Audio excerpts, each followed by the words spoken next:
inaasahan na bagyo ay 340 kilometers per hour. Yes, Mr. President. Who shall make a determination as to what type of classification of classrooms shall be built in the area, Mr. President?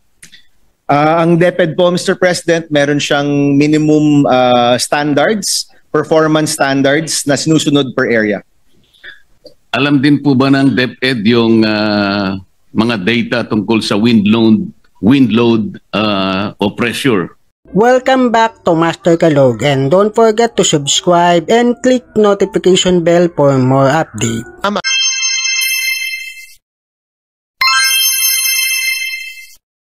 Mahaba ito, Mr. President. I'll skip reading section 7, which is about submission and review of project proposals, composing of about 5 or 4 paragraphs. Question, Mr. President, what is the timeline for PMO's approval? Mr. President, we didn't put a timeline. Ang nilagay ho namin ay immediately, if I'm not mistaken, Mr. President. So the understanding there, Mr. President, is as soon as the law is passed, pwede na po sila magsimula na tumanggap ng mga proposals mula po sa mga LGUs at mga CSOs. If the gentleman from Tarlac would wish to include a specific timeline here, Mr. President, we would welcome that in the period of amendments. So does it suggest immediate application or implementation, Mr. President? Mr. President, that's the intention. Let me just review the language. Kapag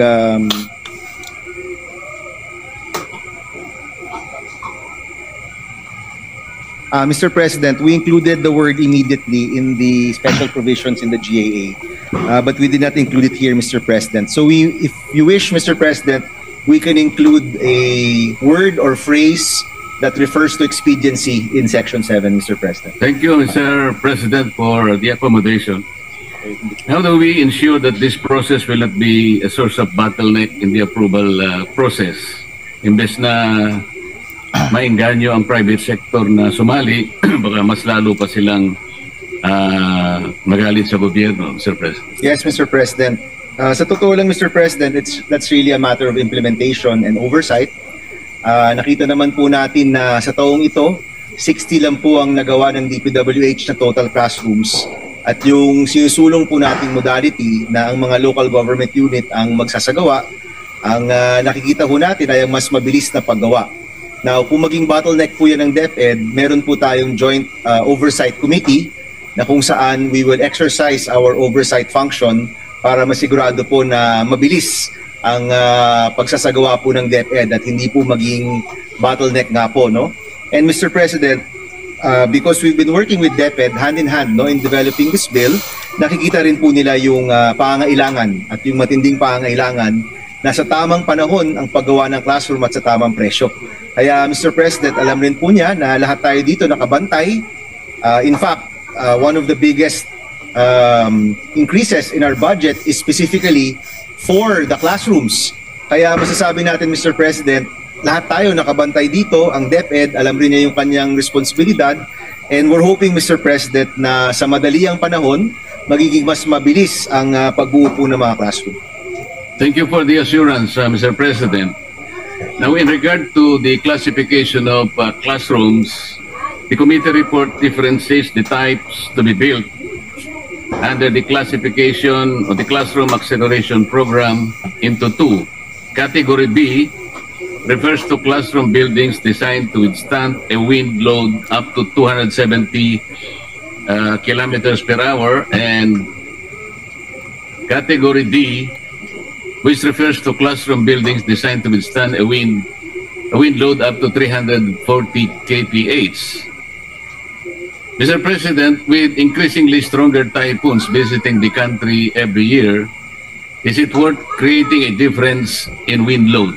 Yes, Mr. President. In fact, we intend to amend this section during the period of committee amendments at ilalagay na lang po natin na susunod po tayo sa standards ng DepEd. Currently, Mr. President, itong Category B at Category D ang ginagamit ng DepEd na batayan para po sa mga classrooms. But Just a few weeks ago, nagkaroon po ng classroom summit ang DepEd at nabanggit na rin po doon yung presyo at yung standards, and we will just be adopting that, Mr. President. So ito pong Section 10 will be simplified at intention po namin na gawing mas simple po itong Section 10, Mr. President. So mawawala rin po itong category B and D. Ilalagay na lang po natin to follow the standards of the Department of Education that they can update every year, Mr. President. Mas maganda po siguro, Mr. President, kung gawin na lang natin na category D lahat kasi ito ang pinakamalakas naman na inaasahan na bagyo ay 340 kilometers per hour. Yes, Mr. President. Who shall make a determination as to what type of classification of classrooms shall be built in the area, Mr. President? Ang DepEd po, Mr. President, meron siyang minimum standards, performance standards na sinusunod per area. Alam din po ba ng DepEd yung mga data tungkol sa wind load o pressure? Yes, Mr. President, because kapag gumagawa po ng mga buildings sa mga iba't ibang lugar po, meron po talagang batayan, no? Ang pangangailangan po ng mga buildings po doon at sumusunod po ang DepEd po doon.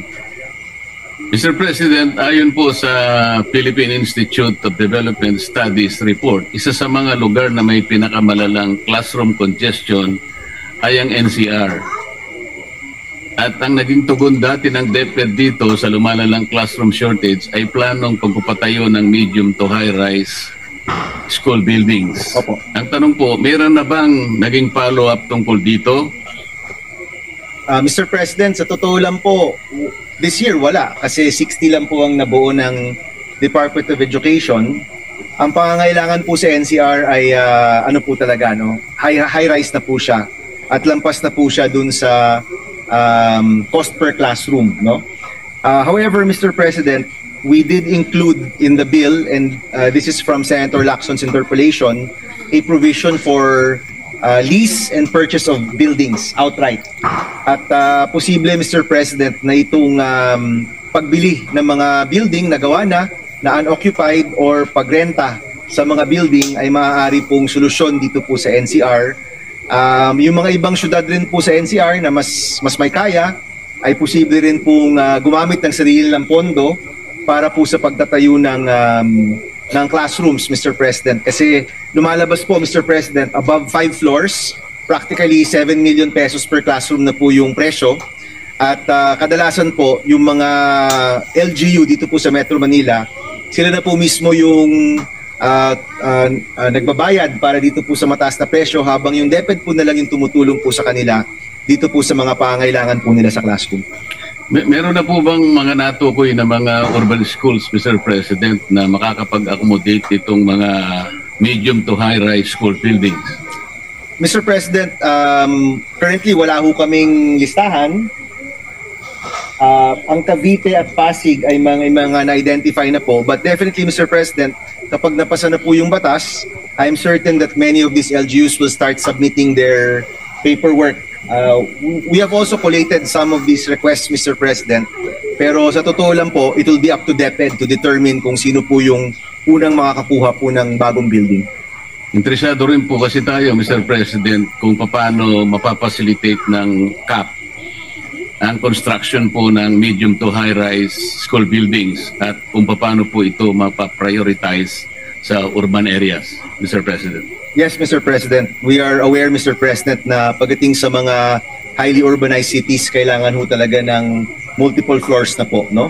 But if you look at the gap in the whole country, Mr. President, yung karamihan pa rin outside of Metro Manila, single floor po yung pangailangan nila at may lupa pa rin po. Pero sa NCR, mukhang building na po talaga yung kailangan gawin, Mr. President.